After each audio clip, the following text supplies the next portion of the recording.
Yeah. All right, perfect. Okay, I'll begin just now. Okay, so hello, my name is Brendan Chewy, and I am a sophomore student studying English literature. My study goes by the name of the transformative power of literature, and it looks into how literature has impacted society historically. So I chose this topic because of one thing, my love for stories. Because you see, I believe words are the most powerful tool that people have, as they are capable of painting the most vivid scenes that go beyond the simplest phrases and titles for emotions. They're capable of elaborating upon the deepest and most complex feelings we are incapable of describing with a single label. And so this is evidence in how stories like Upton Sinclair's The Jungle, Harriet Beecher Stowe's Uncle Tom's Cabin, and Charles Dickens's Oliver Twist has influenced the world. The Jungle inspired legislative change, introducing the Food and Drug Act in 1906. Uncle Tom's Cabin added fuel to the fire of the abolitionist cause, stirring the movement in the North and riling up the opposition in the South. It gave Stowe the moniker, the little woman that started this great war, although it was an apocryphal anecdote. And Oliver Twist spurred on movements for social reform as well, raising awareness of the brutal realities of poverty, child exploitation, and cruelty towards poor in workhouses. The novel challenges previously held view that the poor had only themselves to blame for their circumstances. Now, the bulk of methodology mainly included the analysis of primary and secondary sources, including novels, academic papers, legal documents mainly pertaining to the poor laws, and contextual analysis of the time periods those literary works were published in. My findings documented how, via pathos, the depiction of humanity in oppressed populations opened the eyes of people to injustices and cruelties other people would otherwise not experience on their own. The eras they were published in, especially, were tumultuous one way or another, and the outrage literary works caused had sparked those reforms through the stories their characters lived out. It turns out literature can very well reflect onto society what society cannot or refuses at times to see, and then demand change.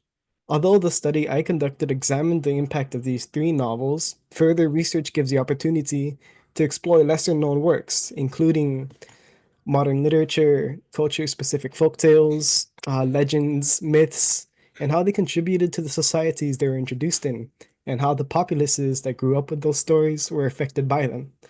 And as an example, I will share a clip from my video essay about Upton Sinclair's The Jungle, which elaborates upon the story found in the novel and what it did for the Food and Drug Act that was passed afterwards. So, oh, hold on. I need to share the audio as well. And here we go.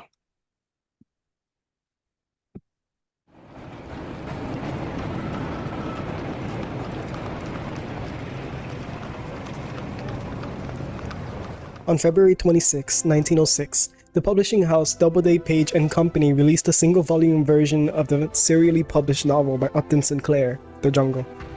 It was a novel that pulled back the curtain on the meatpacking industry in Chicago. However, Sinclair's story wasn't just about meat, it was about people.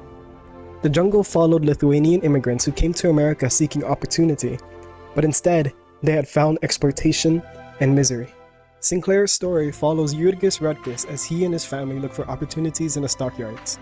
They were initially filled with hopes and dreams of prosperity, but they are crushed by the harsh realities of the working class of America.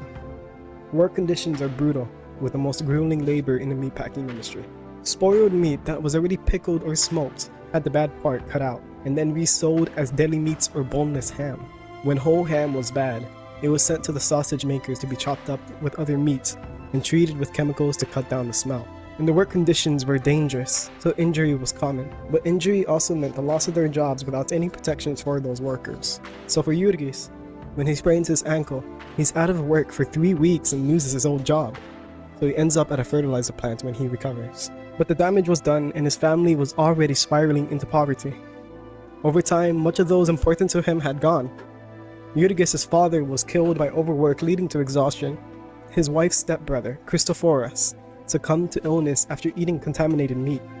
His pregnant wife, Ona, did not survive childbirth, taking a child with her, and his infant son, Antanas, drowned in the muddy streets while playing outside.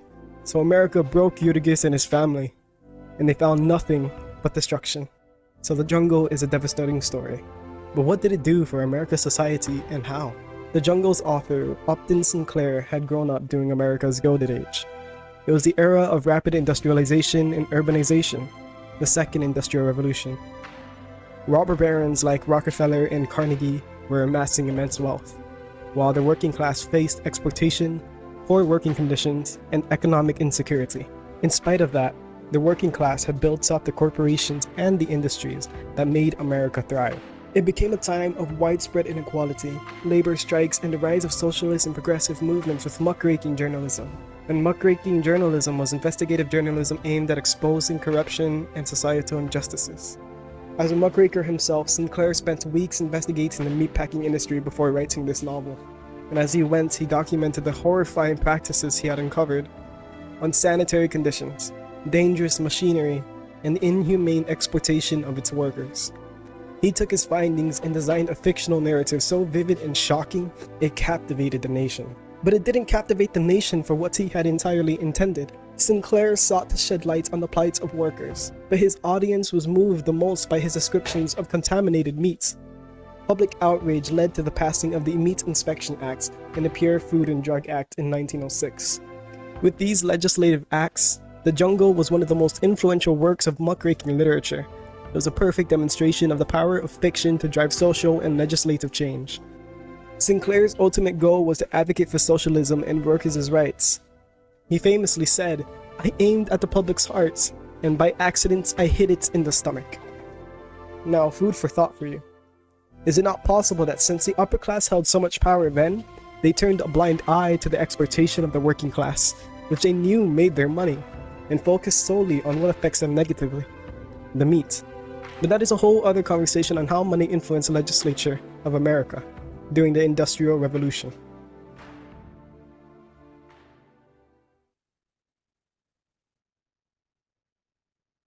And then to close out, I just want to say thank you for listening, for your time, and thank you to Excellence Across the Curriculum.